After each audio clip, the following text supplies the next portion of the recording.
My name is Jennifer Keen-Lepre, and I'm the corporate educator at St. Joseph's Health Center. Today, I have the pleasure of introducing you to a very special guest. Sister Sarah Quakenbush is a sister of St. Joseph of Sault Ste. Marie. She has worked in the healthcare industry as a physiotherapist and healthcare administrator in Northern and Northwestern Ontario. Currently, she is a consultant in mission and education with the Catholic Health Sponsors of Ontario. She teaches the Catholic Leadership Program for senior leaders and staff working in our Catholic hospitals and nursing homes. She is an integral part of our team and sits on St. Joseph's Health Center Board of Directors as a CHSO representative. I am very pleased and delighted to present Sister Sarah Quakenbush. Good morning. I'm really happy to be with you. As you can see by the introduction that Jennifer so nicely provided, we'll be talking about living the mission today. And I'd like to talk to you about the rich history of St. Joseph's Health Center and creating an ongoing legacy that you, the staff of St. Joseph's, are going to be carrying on into the future. So I'll tell you a little bit about how we began. Many religious congregations from Europe, and especially from France around the time of the French Revolution, were invited to come to the New World to work with the poor, the new immigrants, to teach and work with the church. Upon arriving, they began to serve the needs of the poor and especially to care for the sick who were dying of diphtheria and cholera. They opened the first hospitals in Canada with no money, no official healthcare training. There was no government funding or recognized facilities to care for the sick at that time. They went begging for money, food, and volunteers who would assist them to care for those in most need. The French congregations in particular responded to the invitation to bring care to the communities that had none. They often followed the immigrants to teach children of Catholic faith and to protect them from Protestantism. As you can see by the slides here, these were some pictures of the very early beginnings. If you'll look to the left, you'll see the sisters in the habit. Now that's the habit of the Sisters of St. Joseph. Other congregations came as well, and their habits would be remarkably different, and that kind of gave the distinction to which congregation they began. These slides also show you the very humble beginnings, where they used stagecoach, the first ORs. You can see the really antiquated anesthetic machine and the care that they took care of people in the operating room. And of course, as always is, there's the fundraising to raise money for equipment. Things really haven't changed, have they? So I'll talk to you a little bit about a history of your founders, the Sisters of St. Joseph of Sault Ste. Marie. The beginnings of healthcare ministry of the Sisters of St. Joseph began in Toronto, then to Northern and Northwestern Ontario, beginning in Thunder Bay. They responded to a call from Canada in 1851. The first Sisters of St. Joseph came from Carondelet, down near St. Louis and Philadelphia, and traveled to Toronto dressed in lay clothes to begin the Canadian foundations. Now you might ask, why in the world were they dressed in lay clothes? Well, the habits were rather conspicuous and were rather an anomaly in the New World, so they wanted to be a little bit incognito. Within 40 years, the congregation had established with other independent branches in Hamilton, London, Peterborough, and eventually Pembroke and Sault Ste. Marie.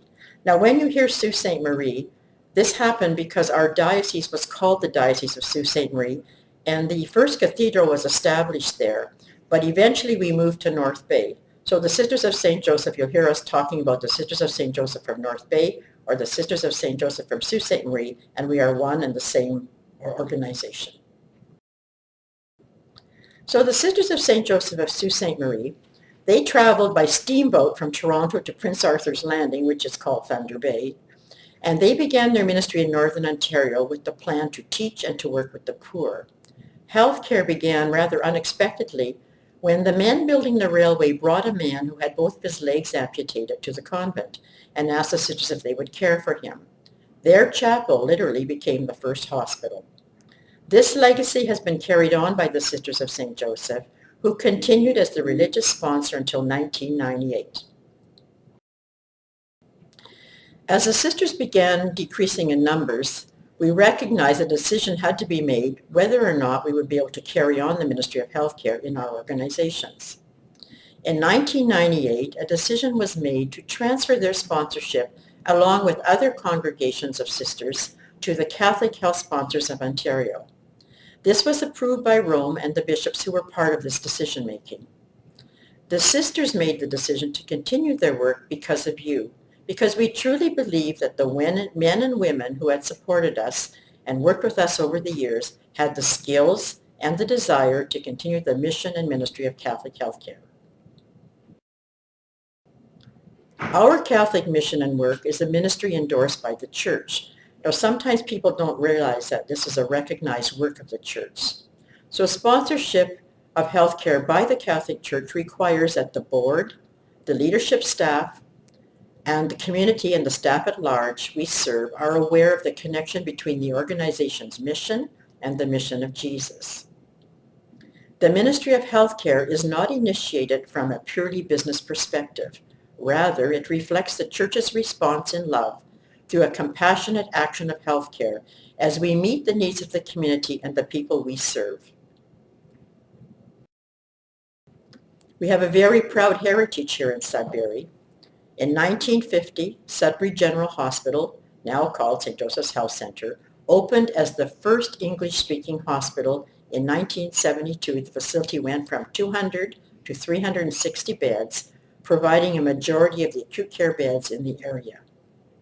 The Marymount School of Nursing opened in 1953 and operated until 1969, providing excellent training to countless numbers of young women until the schools of nursing were transferred to the universities and colleges in Ontario in 1970. At that time, we didn't have many male nurses, so we didn't have any male nurses graduate from the Marymount School of Nursing. That certainly has changed today. Our graduates played a significant role in mentoring new students and staff on living the mission through action and what I like to call osmosis. Restructuring in the province brought sweeping changes in service delivery. For over 120 years, the healing tradition of the sisters through the provision of programs and services for the people of Northern Ontario. Even though our mandate has changed, we continue to respond to the unmet needs for the most vulnerable. In 1987, following recommendations from the Health Services Restructuring Commission, a contract was established between the Sisters Corporation and the Regional Hospital for St. Joseph's Health Centre to oversee chronic care, subacute and palliative care in a tower to be constructed at the new One Hospital site. Following these directives, St. Joseph's Health Centre mandate went in new directions. Responding to unmet needs in the community, St. Joseph's Health Centre applied for new long-term care beds that were being opened in Ontario. The Ministry of Health awarded 128 beds to St. Joseph's Health Centre, and the construction of these beds began for the new St. Joseph's Villa that opened on December 1st, 2003. Today, we have expanded and continued our mandate through our work as St. Joseph's Villa, St. Joseph's Continuing Care Centre, Villa St. Gabriel, and our staff carry on this legacy started by the sisters. At the time, many questions were posed. People asked, it seemed that the sisters were being pushed out of acute care. Well, while I recognize and endorse that there's a very important role in acute care, I also think that our mission is to always care for the most vulnerable. And I ask you, and I ask myself many times, I think this was our role. Our seniors are a frail population. They're in need, and it's a very needy industry and ministry. And I think we are endorsing this with love and blessed to do it. It's like wearing two hats. We have a corporate hat where we do the business aspect.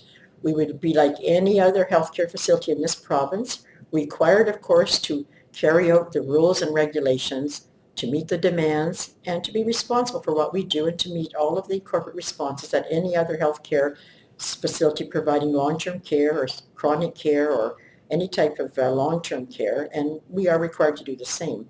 However, we do have another hat. It's called the canonical hat. And the canonical hat is what I like to call the church hat. But doesn't she look like a lovely church person? So what makes St. Joseph's Health Centre, St. Joseph's Villa, St. Joseph's CCC, and Villa St. Gabriel different? Our Catholic ministry is based on the examples of the healing ministry of Jesus when he was on earth, reaching out to the poor and vulnerable. We believe that everyone in healthcare has been chosen to be part of the service of healing.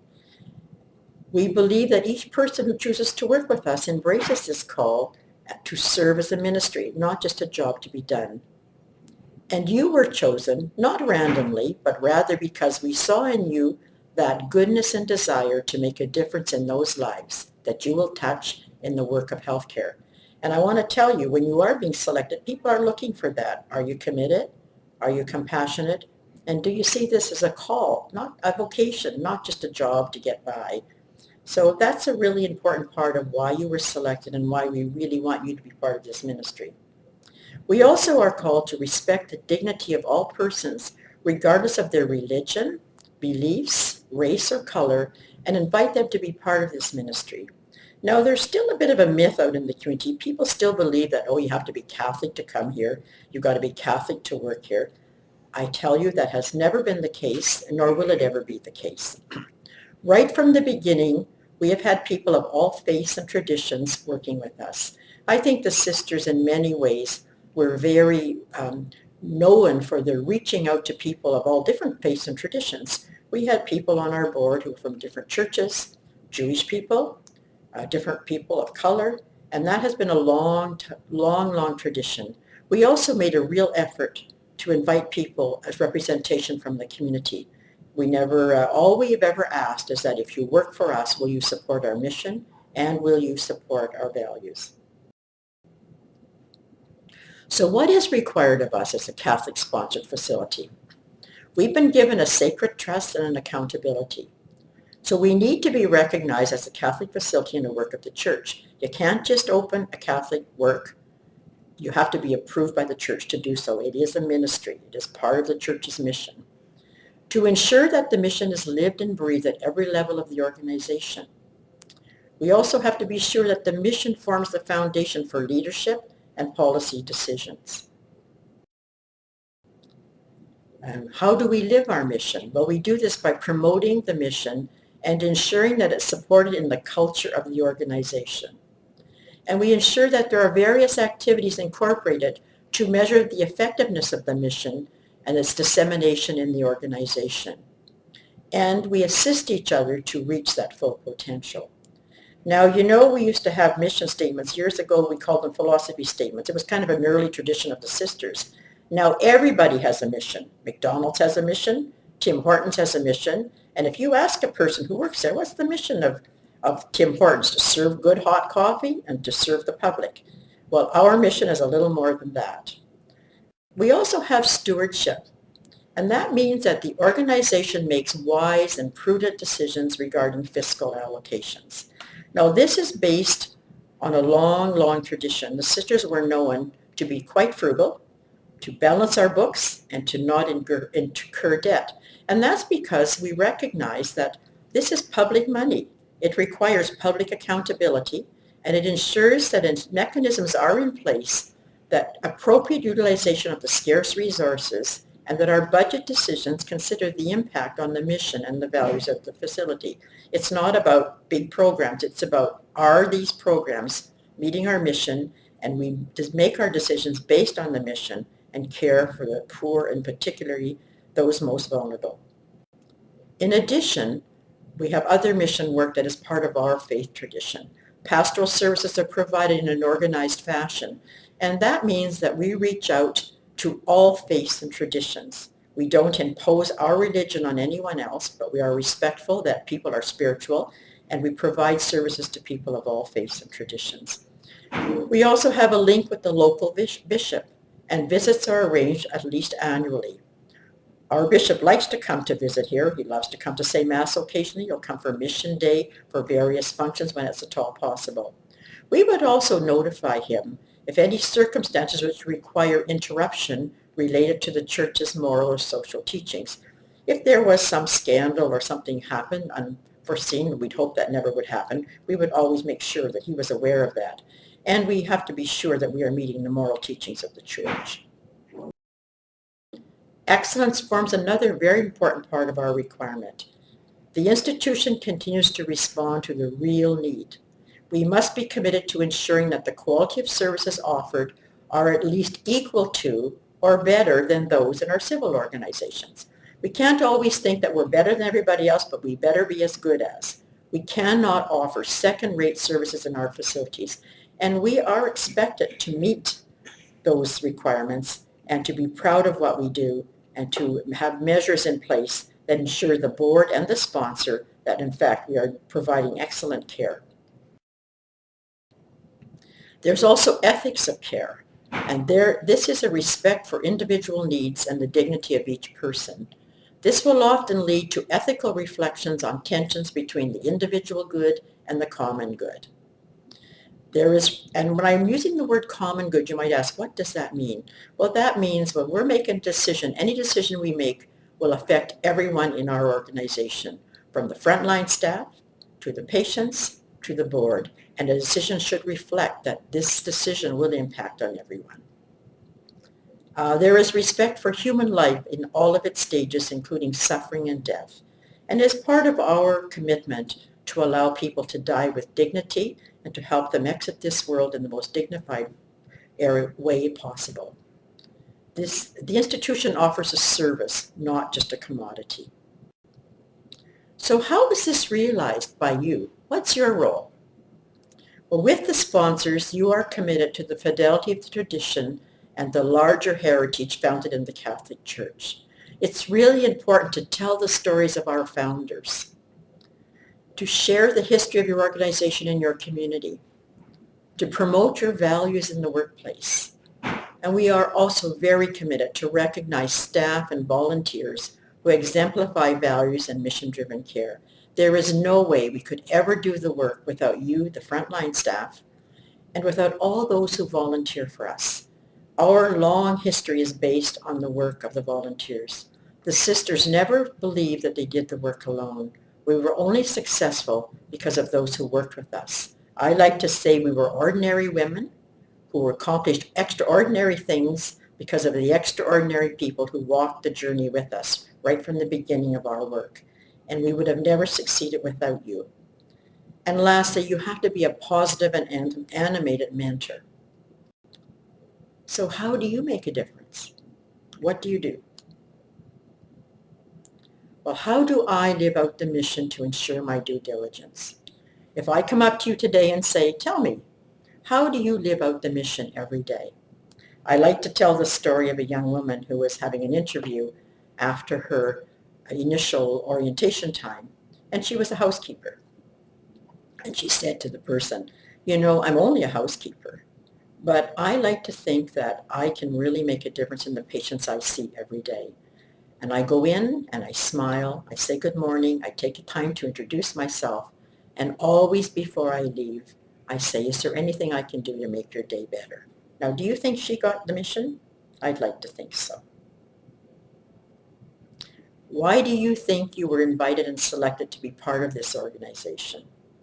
Well, I like to think there was a spark of energy in your eye and that you really wanted to come and to be part of our ministry and to recognize that you are going to be valued and an important part of our legacy. What gifts do you bring to live this mission? And we all bring our gifts. Some people are just people person, friendly, pleasant. Everyone likes to be around them. Other people are more serious, but they use their skills to develop our programs. They are gifted. They have different skills. If it's caring for the sick directly, if it's working in our offices, preparing the meals, very important part of who we are, cleaning our buildings, and just every day being there. But you also have a really important role in mentoring each other. And you don't just care for the patients, you care for each other. And that's a really important part of who you are. So what are your gifts? Is it laughter? Is it genuine caring? I like to think you all have a mission of heart. What improvements can you make to more fully live out the mission and ministry? What stands in your way? Are you being honest? When you're asked to fill out those pesky questionnaires on staff satisfaction, you probably say, oh, I don't feel like doing that. They're not going to listen anyway. Well, you know what? If you don't take the time to fill it out, we aren't going to improve the spirit and the life in this organization. It's very important. And I want to assure you as a board member that every time we have those surveys, the board sees them. Our quality control committee looks at them, and we really do try to respond. And I think you will see with our senior team being out visiting you all the time and coming to visit you around the floors, they do care. And so it's important for you to be honest and to be truthful and to take responsibility for what's not as good as you might like it to be. So what's expected of you as a leader, as an employee, as a vital staff member? Well, first of all, you have to commitment to work as a member of our organization and committed to the common mission. Having the personal sense of ministry and the personal desire to engage in it. An ability to mentor others, and you do all have that requirement within you. When someone works alongside with you, we mentor each other by how we act every day and to share and to help and to be as supportive as we can. To handle ambiguity when things are a little bit different, to take the right steps, to know what your responsibilities are, to be accountable for what you do. You know, you are here to provide quality care and to be an employee who's proud of what you do and to recognize that your role does make a difference. And lastly, you are responsible for your personal behavior at work, to work well with others. You know, you are responsible to take the lead and to always be the person that said, I want to work with you, I like to work with you, and you are that person that's got that special gift. So your personal behavior really impacts on how you will work in this organization. And lastly, to promote honest exchange of your diverse ideas and to be willing to think in a new way.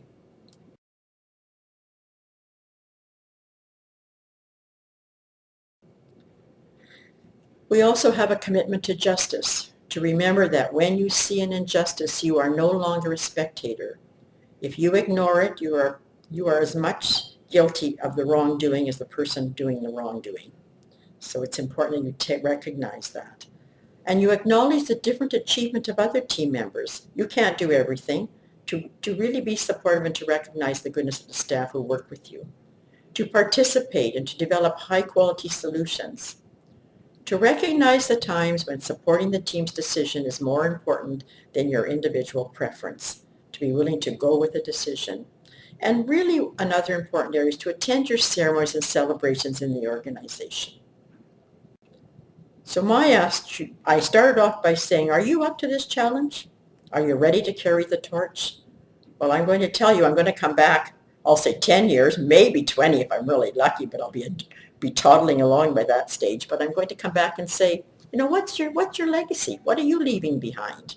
What is it that you want to be remembered for as part of our healthcare ministry that you signed up for? You know, as you care for our healthcare clients and our caregivers and our staff and each other, what is it that you want to be remembered for in this organization? What would you want this organization to be remembered for out in the community? When you ask somebody, what do you think of St. Joseph's Health Center? What do you think of the Villa St. Gabriel, St. Joseph's Villa, the CCC? What would you want to hear? So it's your legacy.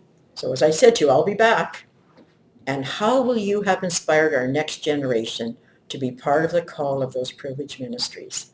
I started off by saying the sisters made a very conscientious decision to carry on our work because we believed in you, the people that we have worked with through the years, and that you have the same call as we had, you have the same mission in you, and you have the same heart. So I'm really confident that each of you will keep that torch burning brightly. And I'd like to conclude with a lovely quote from Sister Mary Rogers, who's the founder of the Maryknoll Sisters. She says, God has yet a great work for us to do, but the realization of this vision depends on you and me as individuals and on our cooperation. Do we love enough? Do we work enough? Do we pray enough? And do we suffer enough? Our future depends on our answer. Thank you very much for your attention, for your time, your commitment, and most of all for your courage.